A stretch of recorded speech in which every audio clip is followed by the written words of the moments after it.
Hello folks, and welcome to my video review of the R36S retro gaming handheld. So you can buy this on places like AliExpress, Amazon. It's kind of got generic sort of branding and whatnot on the back, just games console and the model.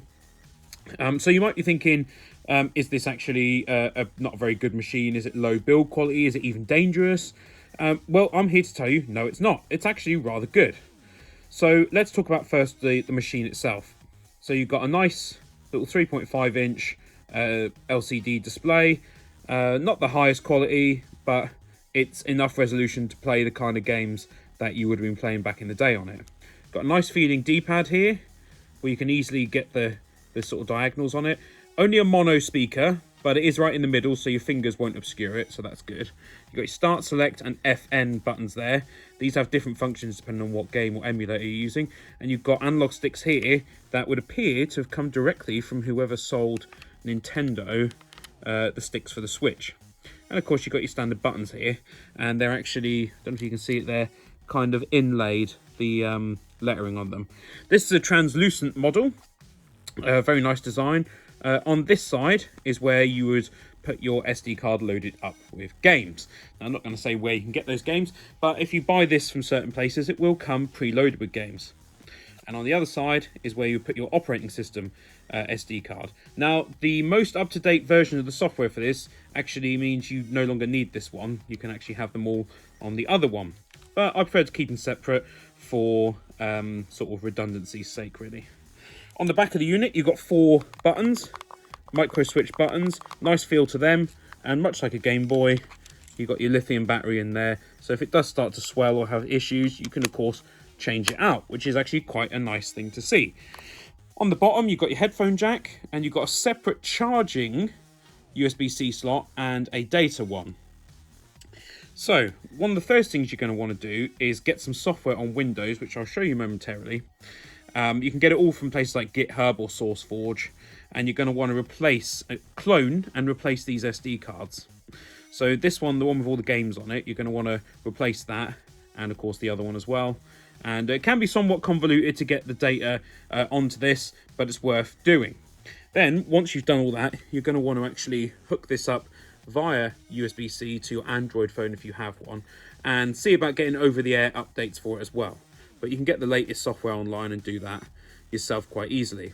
So I'll show you the software that we need to use now, and then we'll have a look at what games come included on this and the performance of it as well.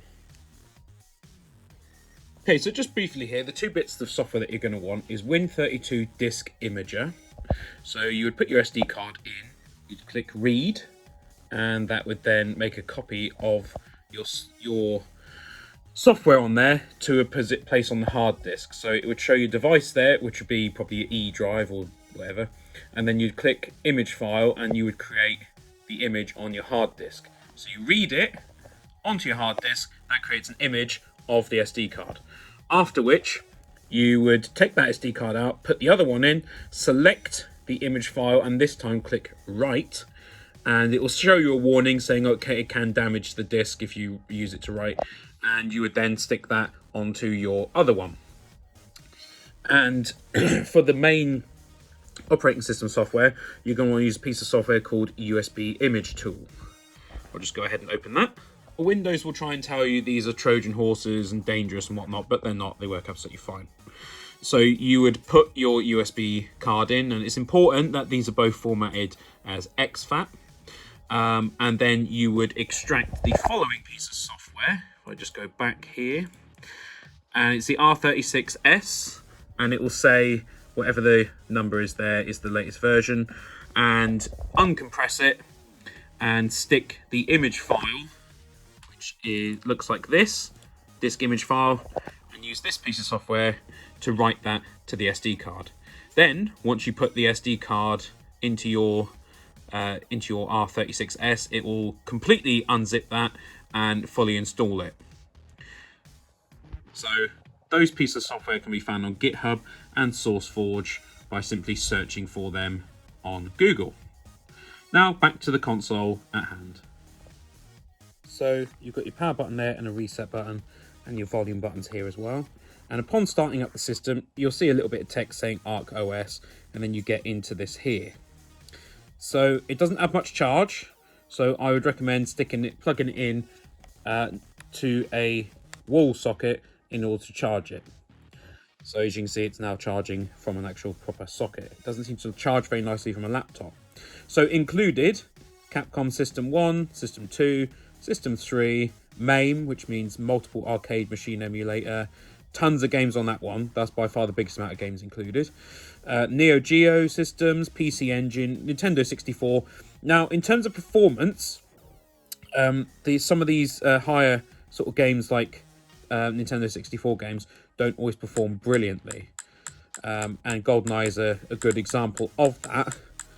This has got a 1.5 gigahertz little sort of ARM CPU in there, and oftentimes it can't run at that full speed because it would obviously get too hot. It has no form of active cooling or anything like that, and it is a sealed unit, so it's not really a great deal of space for air to sort of circulate through it. So if I show you, for example, GoldenEye, which I think I've just gone past because I wasn't paying attention properly. There we go, let's get onto that. So a simple tap of the A button loads the game up quite easily. There we go.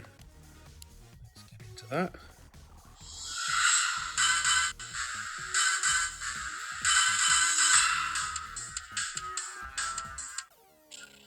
So you can see, for some reason, this section here really slows it down, but then it runs fine again. This is the nature of emulation, unfortunately.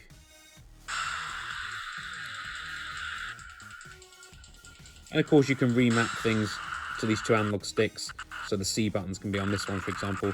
You can almost make it like a twin stick situation then. So as you can see, it's kind of hard to control until you get used to the sticks being the wrong way around. But you can see and hear in the sound that it kind of slows down. It does play okay, and once you get out of the more wide areas, it does run not too bad, really. Of course, you can add more games to this yourself if you were to go and find them online on various places, I'm sure. But you know what? It doesn't run perfectly, but it's not too bad, really. It's not awful. The problem is when this frame rate slows down, the whole game actually sort of slows down, and there is some breakup of the 2D elements that would make up the background in this game. But for the price, you can pick this up on certain Chinese websites, all in for around £31. So for £31, a little bit of slowdown I think is acceptable, because obviously one of the best ways to play these kind of games and Dreamcast and PS2 emulation and whatnot is actually to get like an Iron Neo or a Steam Deck, but you're talking vastly higher sums of money for that. So this is not a bad way of doing that, if you can accept little bits of performance degradation. But there's tons of N64 games on here, and tapping these two buttons together twice will take you back to the main menu. There we go. So if we press B, you can see there's 187 N64 games on there, which is probably just over half of the ones they actually were released for the system, so not bad. Only 15 games on the DS, tons for the NES, tons again for the Game Boy, quite a lot for the Game Boy Advance, tons for the Game Boy Color, NES again, Super Famicom, which is the Japanese version, and tons and tons of games for the Super Nintendo Entertainment System. Shown there is the American version. There's some complicated things here to do with setting up scripts and all that sort of thing, but I'll leave that out. And of course you've got the Dreamcast there. Only 5 games available for that. Dreamcast games are obviously a lot bigger, but this is a 128GB card, so you could put a lot more on there if you can get hold of them.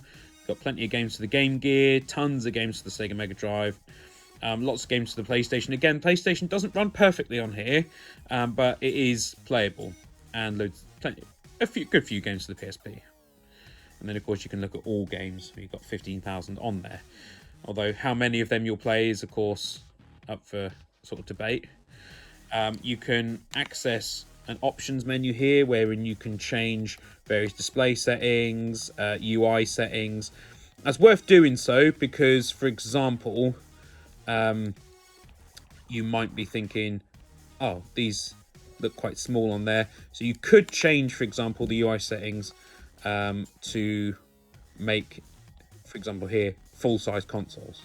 So then when it loads back up, you can see again, now you've got full-size consoles.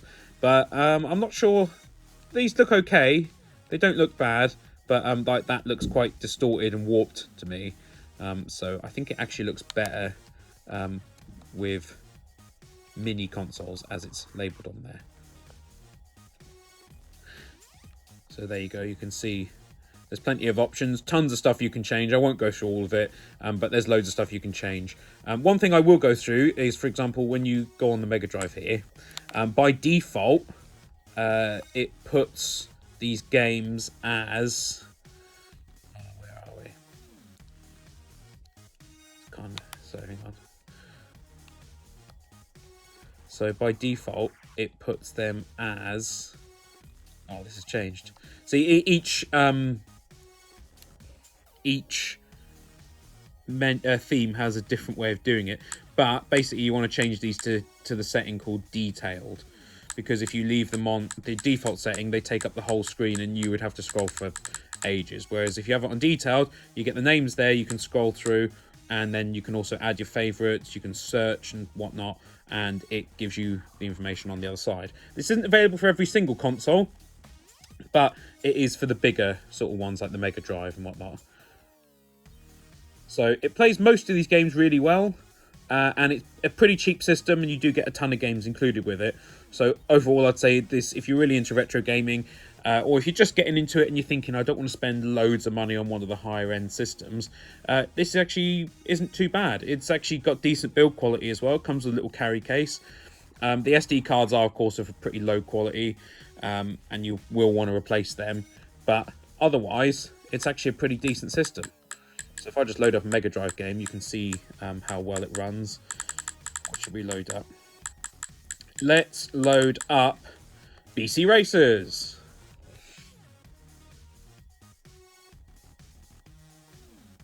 Now, of course, there's a ton of customization, deeper settings. Oh, it's unusual. I haven't had that happen once until now filming it. Isn't that annoying? Well, let's load up something else then. Let's load up the really difficult and anger-inducing Bubsy. Here we go. Bubsy, making gamers angry since like 94. That is funny. So you can see on these older 16-bit consoles, it is basically flawless.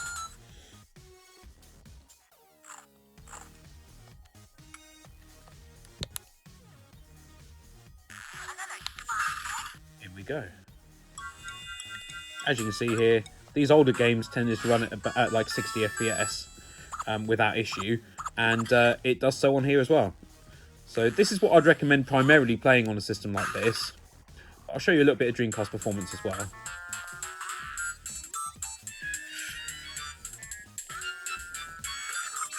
At least you don't die instantly now on the first Bubsy.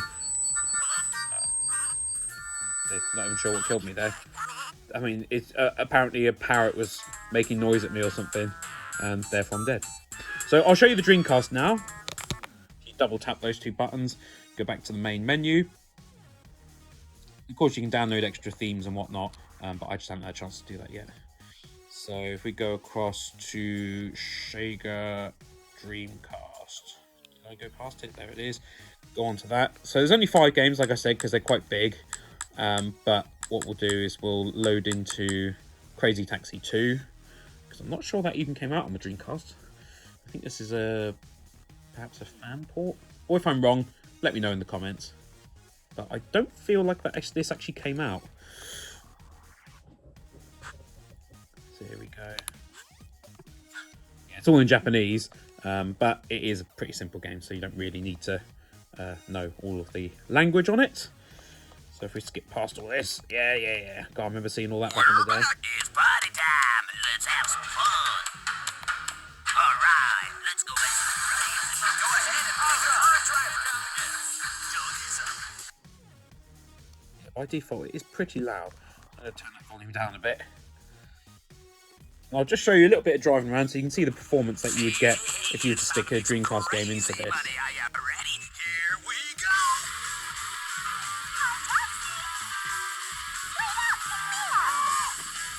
So you can of course load in different emulators as well and whatnot, which may improve things for you.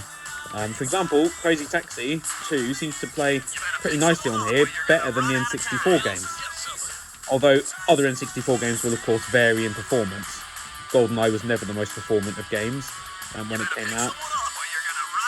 I'm going to run out of time. So you can see there's slight bits of slowdown, but overall this plays pretty nicely. So if you wanted to put other Dreamcast games on here, I think you can be confident of the abilities of the system. And let's play for another 8 seconds, and then we'll leave that there. I've run out of time. Let's get out of it. So recap time. Build quality, pretty good. You can change the LED colour on that on there. Very happy with the quality of the system itself. Although these analog sticks may well fail as the Switch ones kind of get stick drift on them. But I doubt you'll use this maybe as much as you would your Nintendo Switch. So probably not too much of an issue. Yeah, build quality is good. Replaceable battery is good. Remember to charge it in this left-hand port from the mains. It doesn't charge very well from the laptop. Yeah, I'm pretty happy with this, especially for the price. So it's worth looking at places like Amazon or Temu, or I don't usually like places like Temu or AliExpress, but that does seem to be the cheapest place to get this if you want one of these. So I hope you enjoyed this video. If you did, please remember to hit that like button, leave me a comment, subscribe, share this video, because that really helps as well, and check out my Patreon if you want. Thank you very much for watching. I hope you have a great day.